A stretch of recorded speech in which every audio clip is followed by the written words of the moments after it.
Hi friends, അപ്പം നമ്മളിന്നിവിടെ ചെയ്യാൻ പോകുന്നത് ഒരു കിച്ചൺ ഗ്ലൗസ് ആണ്. അതിന് വേണ്ടിയിട്ട് ഇതുപോലൊരു ക്ലോത്ത് എടുത്തിട്ട് അത് രണ്ടായിട്ട് കട്ട് ചെയ്തെടുക്കാം. ഇപ്പം നമുക്ക് രണ്ട് പീസുകളായിട്ടുള്ള ക്ലോത്ത് കിട്ടിയിട്ടുണ്ട്. ശേഷം ഇതിൻ്റെ നടുക്ക് നമുക്ക് വേസ്റ്റ് ആയിട്ടുള്ള ക്ലോത്തുകൾ വെച്ച് കൊടുക്കും. ആദ്യം നല്ല ക്ലോത്ത് വെക്കാം, പിന്നെ വേസ്റ്റ് ആയിട്ടുള്ള ക്ലോത്തുകൾ വെച്ചതിന് ശേഷം നല്ല ക്ലോത്ത് വെക്കാം. ഗ്ലൗസിന് നല്ല കട്ടി കിട്ടാൻ വേണ്ടിയിട്ടാണ്, ചൂട് കയ്യിലേക്ക് വരാതിരിക്കാൻ വേണ്ടിയിട്ടാണ് നമ്മൾ ഇതുപോലെ ഉള്ളിൽ ക്ലോത്തുകൾ വെച്ച് കൊടുക്കുന്നത്. ശേഷം ഇതുപോലെ ലൈൻസ് വരക്കാം. തിരിച്ചും നമുക്കിതുപോലെ ലൈൻസുകൾ വരച്ചു കൊടുക്കാം. ശേഷം ഈ ലൈൻസിലൂടെ നമുക്കെല്ലാം സ്റ്റിച്ച് ചെയ്തെടുക്കാം. അതിന് വേണ്ടിയിട്ട് ക്ലോത്ത് നീങ്ങി പോവാതിരിക്കാൻ വേണ്ടി നമുക്കൊന്ന് പിൻ ചെയ്തെടുക്കാം. ശേഷം ഇതിൻ്റെയൊക്കെ ലൈൻസിൻ്റെ മുകളിലൂടെ നമുക്ക് സ്റ്റിച്ച് ചെയ്തെടുക്കാം.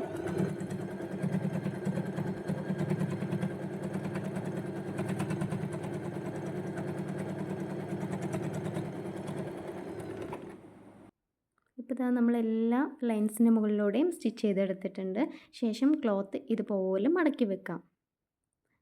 അതിനുശേഷം നമ്മുടെ കൈ മുകളിൽ വെച്ചിട്ട് ഇതുപോലെ ഒന്ന് വരച്ചെടുക്കാം. നമ്മളുടെ കൈൻ്റെ അതേ അളവിന് വരച്ചെടുക്കരുത്, കുറച്ചും കൂടെ വീതിയിൽ നമുക്കൊന്ന് ഇതുപോലെ വരച്ചെടുക്കാം. ശേഷം നമുക്കിതൊന്ന് കട്ട് ചെയ്തെടുക്കാം. രണ്ടായിട്ടാണ് മടക്കിയിട്ടുള്ളത്. ഇനി ഇതൊന്ന് കട്ട് ചെയ്തെടുക്കുമ്പോൾ നമുക്ക് രണ്ട് പീസുകളായിട്ട് കിട്ടിയിട്ടുണ്ടാകും.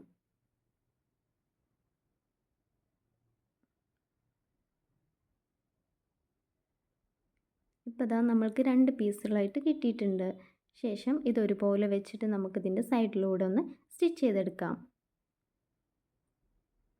ഇപ്പോൾ നമ്മൾ സ്റ്റിച്ച് ചെയ്തെടുത്തിട്ടുണ്ട്. ശേഷം വേസ്റ്റ് ആയിട്ട് വന്നിട്ടുള്ള സൈഡിലെ ക്ലോത്തുകളൊക്കെ നമുക്കൊന്ന് കട്ട് ചെയ്ത് നീറ്റാക്കി എടുക്കാം.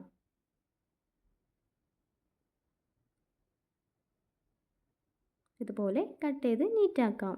വേണമെന്നുണ്ടെങ്കിൽ നമുക്ക് ക്രോസ് പീസ് വെച്ചിട്ട് സൈഡുകളൊക്കെ ഒന്ന് നീറ്റാക്കി സ്റ്റിച്ച് ചെയ്തെടുക്കാം. ഞാനിപ്പോൾ കട്ട് ചെയ്ത് നീറ്റാക്കുന്നുള്ളൂ. ശേഷം നമുക്കിതൊന്ന് മറിച്ചെടുക്കാം. നമ്മൾ സ്റ്റിച്ചൊക്കെ ചെയ്ത് കഴിഞ്ഞു, നീറ്റാക്കി എടുത്തു. ഇനി നമുക്കിതൊന്ന് മറിച്ചെടുക്കാം.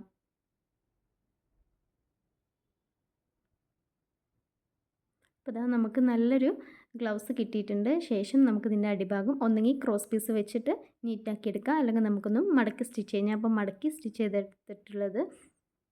അപ്പോൾ ഇതാ അടിപൊളി കിച്ചൺ ഗ്ലൗസ് റെഡി ആയിട്ടുണ്ട്. അപ്പോൾ വീഡിയോ എല്ലാവർക്കും ഇഷ്ടമായെന്ന് വിചാരിക്കുന്നു. ഇഷ്ടമായെങ്കിൽ സപ്പോർട്ട് ചെയ്യുക.